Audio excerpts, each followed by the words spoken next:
네, 오늘은 우리나라 선거제도에 대해서 한번 이야기를 해보도록 하겠습니다. 자, 요즘에 뉴스를 보면 어떤 지역구에서 어떤 후보가 나왔다. 그 다음에 또 무슨 연동형 비례대표제다. 라고 하면서 어려운 얘기가 되게 많이 나올 거예요. 자, 근데 오늘은 우리가 그렇게 어려운 얘기는 안 할 거고요. 여러분들 중에서는 내가 이번에 투표를 할 수 있는지, 그리고 이번에 어떤 선거인지, 누구를 뽑는 건지도 헷갈려하는 분들이 많을 거예요. 그래서 그 어려운 얘기들은 차치에 두고 나중으로 좀 미뤄두고 오늘은 너무너무 기초적인 내용이어서 누구에게도 물어보기 조금 부끄러운 아주 기본적인 내용에 대해서 이야기를 해볼 겁니다. 자, 그래도 오늘 수업 다 듣고 나면요. 쟤 좀 선거에 대해서 많이 안 해. 좀 유식하네. 라는 소리 좀 들으실 수 있을 거고요. 그리고 여러 가지 정치와 법에 나오는 선거 파트 공부하시는데 무리 없이 그 네이버 찾아보고 그다음에 검색하고 이런 시간을 조금 줄여드리기 위해서 제가 아주 기초적인 내용들 준비해 보았습니다. 자, 유식해 보일 수 있도록 제가 도움을 드리겠습니다. 자, 그러면 우리 수업 시작해 보도록 하겠습니다. 자, 우리 오늘 제가 아주 쉬운 거부터 시작을 한다고 했죠.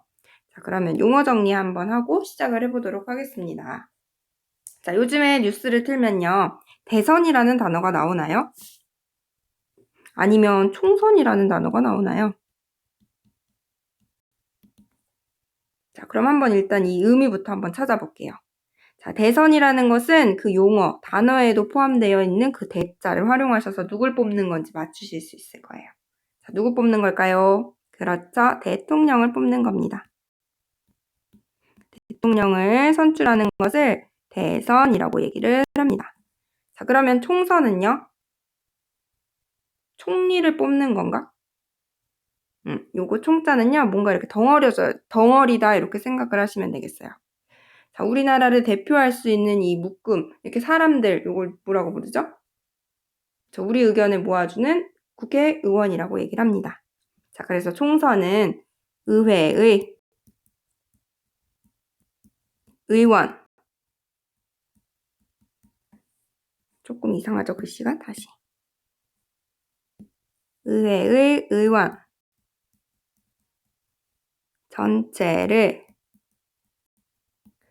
선출하는 선거를 총선이라고 얘기를 합니다.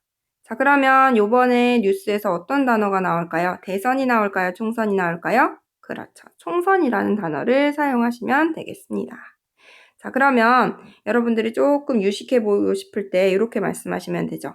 우리는 4.15 뭐를 앞두고 있다? 그렇죠. 4월 15일 총선을 앞두고 있다 라고 말씀을 해주시면 되겠습니다. 자, 그러면 이 4월 15일 날 누가 투표를 하러 갈 수 있을까요? 그렇죠. 20살 넘은 누구? 혜진이 갈 수 있어요. 네. 또 25살 넘은 케미건 선생님도 가실 수 있어요. 자, 그러면 여러분들은 어떻게 될까요? 갈 수 있는 사람도 있고 없는 사람도 있대. 자, 누가 투표를 할 수 있냐면요.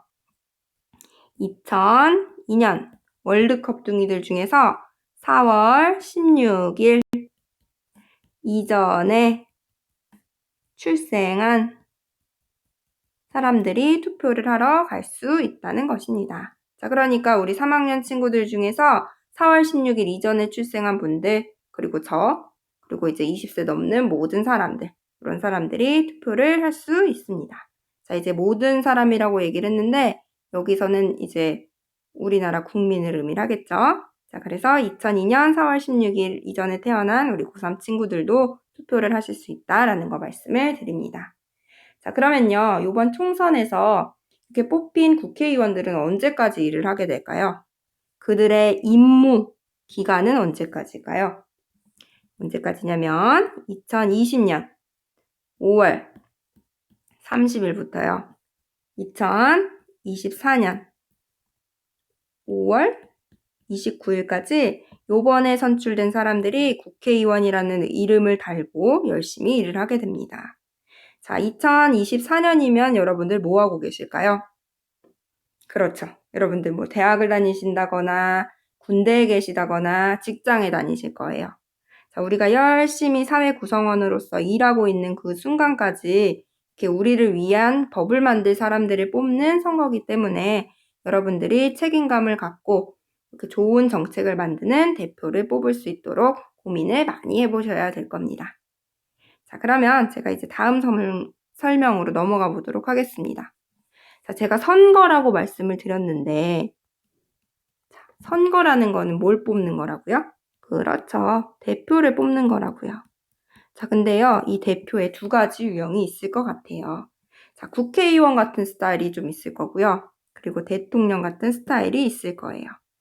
자, 그러면 먼저 국회의원 같은 스타일에 대해서 설명을 드릴 건데, 자, 국회의원 같은 경우에는요, 우리 국민 모두의 의견을 모아는 사람일까요? 그렇죠. 모아오는 사람입니다. 모아오는 대표입니다. 자, 그러면요, 우리나라 전체 인구가 엄청 많은데요. 한 명의 대표가 모두의 의견을 모아올 수 있을까요? 없어요. 그쵸? 그래서 요 유형의 사람은 복수형, 여러 사람들을 뽑게 됩니다. 자, 그리고 모두의 의견을 모아온 사람들이 어떤 법 같은 걸 만들었어요. 자, 그러면 그거를 집행할 수 있는 리더를 한 명 뽑아야 돼요. 여러분들 말로 하면 오더를 내릴 수 있는 대표를 한 명 뽑아야 돼. 자, 그래서 우리나라가 선거로 뽑는 대표의 두 번째 유형. 결정된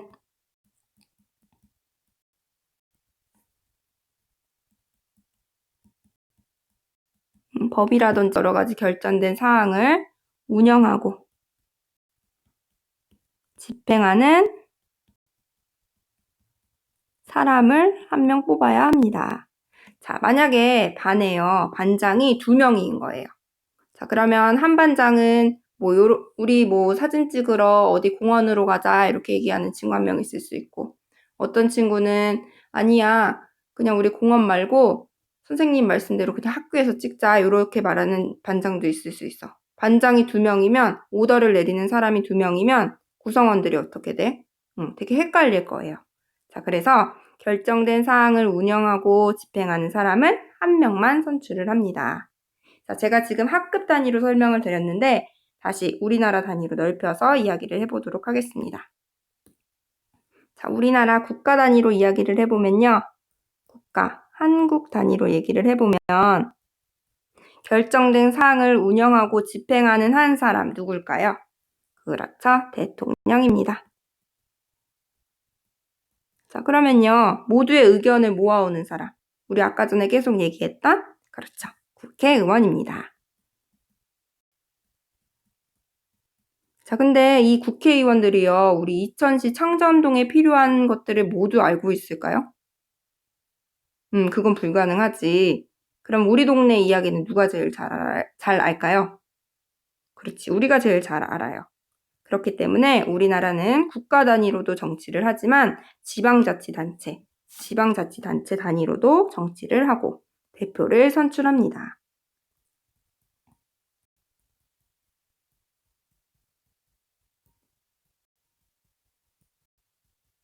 그럼 여러분들이 또 오해를 하는 단어가 여기서 하나 등장한 것 같아. 지방이라고 얘기하면 여러분들 뭐 생각해요? 시골이라고 생각을 하는데 여기서 지방은 시골 할 때 지방이 아니고 지역 할 때 그 지방이다라고 생각을 해주시면 되겠습니다. 자, 그러면 우리가 어떤 지방자치단체 안에 소속이 되었는지 이야기를 좀 해보도록 하겠습니다. 자, 요거는 우리의 주소를 좀 읽어보시면 금방 아실 수 있어요. 자, 우리 주소 한번 외워볼까요? 그렇죠. 우리 경기도 어디 살지요? 이천시에 거주를 하고 있습니다. 자, 이천시라는 단위는요, 지방자치단체에서 아주 기본적인 단위가 됩니다. 자, 그래서 이렇게 주소 중에서 이제 경기도, 이천시 두 번째 나오는 것을 기초단체라고 얘기를 합니다. 자, 그리고 이 기초단체보다 조금 넓은 개념, 광역의 개념은 광역단체라고 얘기를 합니다. 넓은 지역 할 때 그 광역입니다. 자, 그러면 예를 들어서 여러분들이 소개팅을 한 거예요, 나중에. 이제 대학교에 가서 소개팅을 했어. 근데 그 친구가 이렇게 얘기를 하는 거야. 안녕, 나는 서울시 송파구에서 온 누구누구야 라고 얘기를 해. 자, 그러면요. 그 친구의 광역단체는 어디가 될까요? 그렇죠. 서울시가 되고요. 그 친구의 기초단체는 송파구가 됩니다. 자, 이제 개념 잡으셨죠? 자, 그러면 다시 본론으로 돌아가도록 하겠습니다. 자, 경기도에도요, 결정된 사항을 운영하고 집행하는 사람이 있을까요? 있겠지. 그럼 여러분들이 아는 사람일까요? 아마 요새 뉴스에 많이 나와서 아실 겁니다. 자, 경기도라는 광역단체에서 운영된 사항을, 결정된 사항을 운영하고 집행하는 대표, 누구예요? 그렇죠. 경기도지사입니다. 자, 그리고 경기도에 살고 있는 사람들의 모두의 의견을 모아오는 사람들도 있을까요? 그렇죠. 경기도 의회가 있습니다.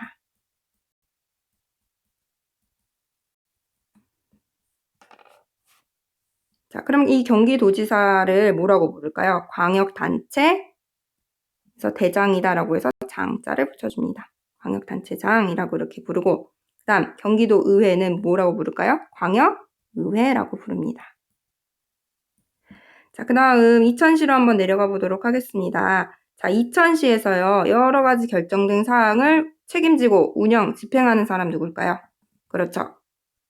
이천시장이죠. 그쵸? 이천시장. 자, 그리고 우리 이천시의 여러 가지 의견을 모아오는 사람들의 무리를 뭐라고 불러요? 그렇죠. 이천시 의회라고 부릅니다. 자, 그 다음, 지우고. 자, 그리고 이 사람들한테 일반적인 이름을 붙여주면 이천시장 같은 경우에는 기초단체장이 되고, 그 다음에 여기 이천시 의회에는 기초단체, 기초의회라는 이름을 붙여주시면 되겠습니다. 자, 그러면 아까 전에 서울시 송파구에 사는 여자친구한테 이렇게 물어볼 수 있어. 너희 광역단체장 누구니? 이렇게 물어보면 그 여자친구가 서울시장 이렇게 답할 거야. 자, 그 다음 네가 속해 있는 기초단체장은 누구니? 이렇게 물어보면 그 친구가 송파구청장 누구누구야 이렇게 답변을 할 거예요. 자, 이렇게 물어보고 이렇게 답변하실 수 있으면 무슨 커플이 돼요? 그렇죠. 아주 지적인 커플이 돼요. 그러니까 여러분들도 이렇게 물어보실 수도 있고 이렇게 답변하실 수도 있는 그런 지적인 분들이 되셨으면 좋겠습니다. 자, 그 다음 여러분들한테 하나 더 말씀드리고 싶은 게 하나 더 있는데, 자, 우리나라는요, 대대손손 여기에 관심이 많다? 이렇게 막 가르치는 거 뭐라고 하죠? 그렇죠. 교육이라고 하죠. 그래서 되게 신기해. 우리나라는 교육 대표를 선거로 선출을 합니다.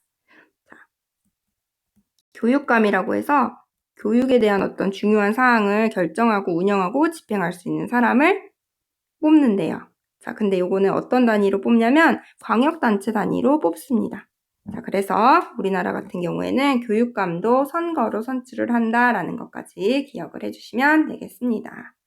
자, 여기까지 선거에 대한 이야기 여러분들하고 나눠봤고, 이제 선거 제도에 대해서 한번 얘기를 해보고 싶습니다. 자, 복잡한 내용은 이제 나중에 수업 시간에 본격적으로 이야기를 할 거고, 오늘 영상에서 마지막으로 설명드릴 선거 제도에 대한 기초적인 내용 설명을 드리도록 하겠습니다. 자, 우리가 선거를 통해서 뭘 뽑는다고 했죠? 선거를 통해서 대표를 선출한다라고 얘기를 했어요. 자, 근데 이 선거 제도를 이루는 건 크게 두 가지가 있습니다. 자, 제가 말씀을 드려볼게요. 일단 우리가 대통령을 뽑을 때요. 전 국가 단위로 뽑습니다. 그쵸? 자, 그 다음 이천시장을 뽑을 때는요. 그쵸? 이천시 요 덩어리 안에서 뽑습니다. 요것처럼 선거를 할 때는 구역을 정해놓습니다.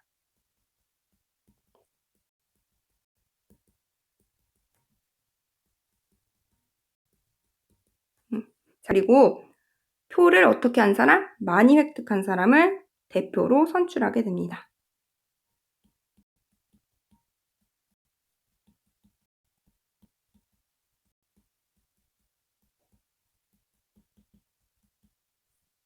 을 뽑게 된다고요. 자, 그러면 선거 제도를 이루는 것도 크게 두 가지가 있겠구나라고 보시면 되는데, 자, 구역을 정해놓는 것을 뭐라고 부르냐면 선거구제라고 얘기를 합니다. 선거구제. 자, 그 다음 많은 표를 받는 사람, 표가 뭐 많이 받는 사람. 그 다음에 뭐 두 번째 많이 받는 사람까지 결정해보자 라고 하는 방식 여러 가지가 있는데 이거를 대표자 결정 방식